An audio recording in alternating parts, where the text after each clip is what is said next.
Hey everyone, and welcome to another video.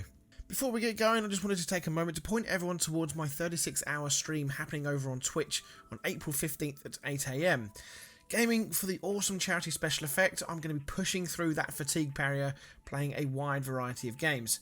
There's going to be giveaways, viewer games, and a whole ton of fun along. So if you're around at any point between 8 AM on the 15th and 8 PM on the 16th, please do stop by, as I'm likely going to need all the support I can get because I am going to be knackered.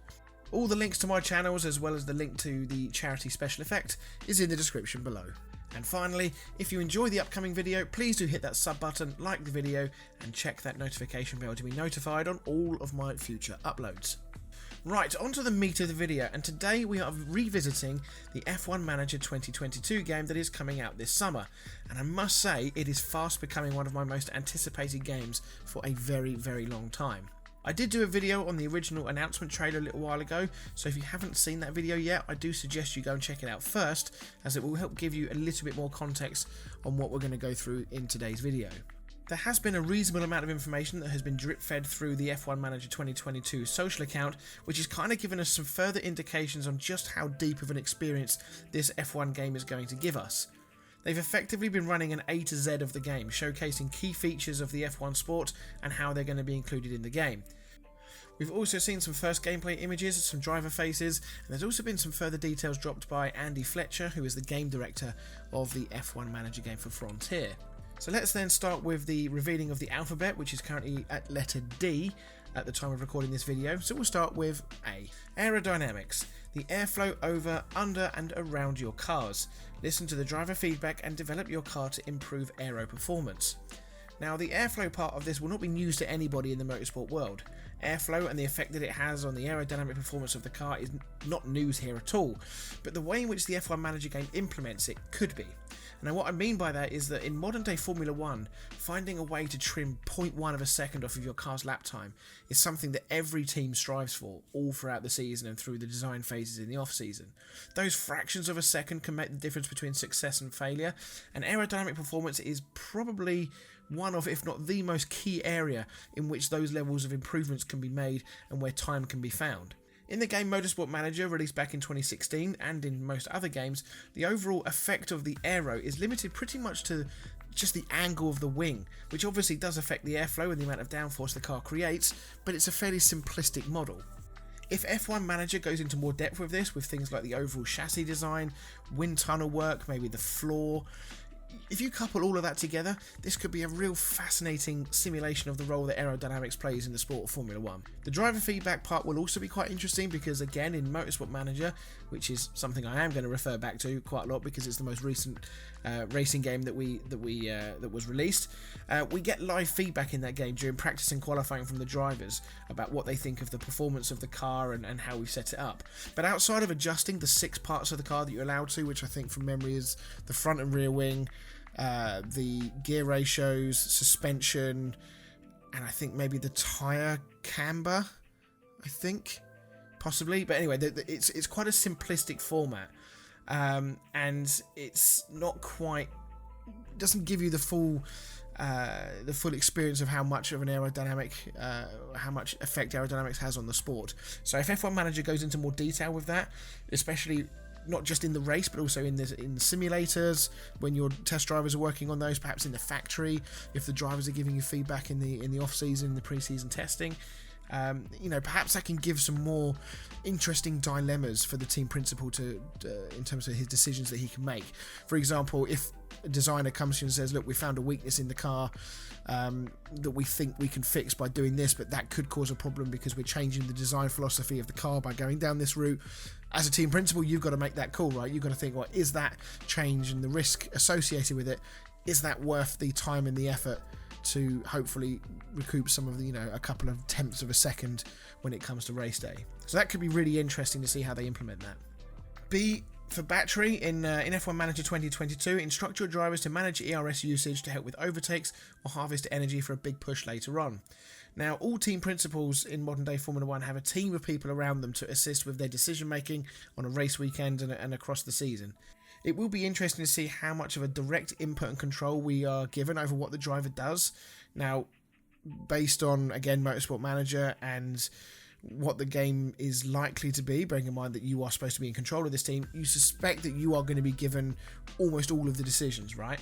But we often hear team radio messages where the race engineer in real life might suggest leaving the battery deploy for a certain area of the track where they know that the guy in front is weaker, or perhaps where they've just decided that you have the best chance of overtaking the car in front. Do we have that communication level with the driver? Does the driver possess enough artificial intelligence to be able to work that out for themselves? That's going to be quite interesting to see how they implement it. I mean, ERS was something that came into Motorsport Manager as an update later in the game's life, and it, again, quite simplistic. It was either on or it was off, or you let the driver deal with it. But I don't think the drivers ever really used it in an intelligent way. They were often using the battery deploy when they're halfway through a corner, which didn't make a great deal of sense. On to C then, which is to do with the cost capping. In F1 Manager 2022, each team will have limits on how much money they can spend. Keep an eye on your budget and manage costs wisely. The cost cap and budgeting plans have been in the works for some time now, and I believe they came into full effect. Is it this season for 2022? I think it was. Now, the idea was to prevent overspending and protect the longevity of the sport, and allow the smaller teams to stand more of a chance by limiting the budget of the bigger teams. Now, there's nothing really to comment on here because, you know, managing the finances of your team is kind of, you know, that's bread and butter to a management simulation game. But it might be, the one thing that I would like to add is that it would be quite interesting to see how the AI teams develop. So let's say, for example, we're controlling Ferrari, and 3 seasons down the line, how has the development of teams like Alfa Romeo and Haas gone? You know, are they so all of a sudden now fighting near the top of the field, or are they going to be destined for the entire life cycle of this game over 10 seasons or whatever? Are they always going to be at the back? It would be quite cool to think that the game is intelligent enough to allow a team to be able to develop their car and maybe, you know, strike gold in a development cycle somewhere and suddenly produce a really good car. So that would be quite cool if that happens. And finally, D, which stands for Delta. This term is used in Formula 1 for the time difference between cars or lap times. In every session of Formula 1 Manager 2022, you'll have an array of data available to analyse, including live timings. Use strategy and driver callouts to manage the Delta. I mean, again, this is quite expected. F1 is all about data, so having lots of data to analyse is sort of a given. The driver callouts is a little bit interesting. I mean, maybe I'm thinking too much into this, but it would be quite cool to think whether or not we're going to be reliant on driver information and driver feedback throughout the race. I'm thinking on things like tyre wear, track conditions, etc. That could really add an interesting layer into the strategy and decision making. If the driver is struggling in the conditions, despite the lap times being quite good, and despite the fact that you've got a set plan as to when you're planning on coming into the pits, you know, do you trust the driver's judgment in that situation, or do you say, no, look, everything on the data, everything on the timing screens is looking good, we're going to stick with plan A? If things don't work out and it turns out that you probably should have heeded the advice of the driver, does that create fractions in the team? You know, that would be quite a cool feature to have in the game. So that's the alphabet stuff then. So let's now take a quick look at the screenshots of the drivers and some of the in-game footage of one of the tracks. Now, the track in question is Baku, which is the street circuit in Azerbaijan, and I have to say I am absolutely ecstatic that the in-game engine looks as detailed as this. And I spoke on the last video about the need for the game to look and maintain the feeling of immersion and excitement, and the graphics is probably the most important thing to maintain that. And at least from these shots, I'd say they're in a really, really good spot. I mean, these are alpha images, it's important to say as well. So this is by no means the finished product.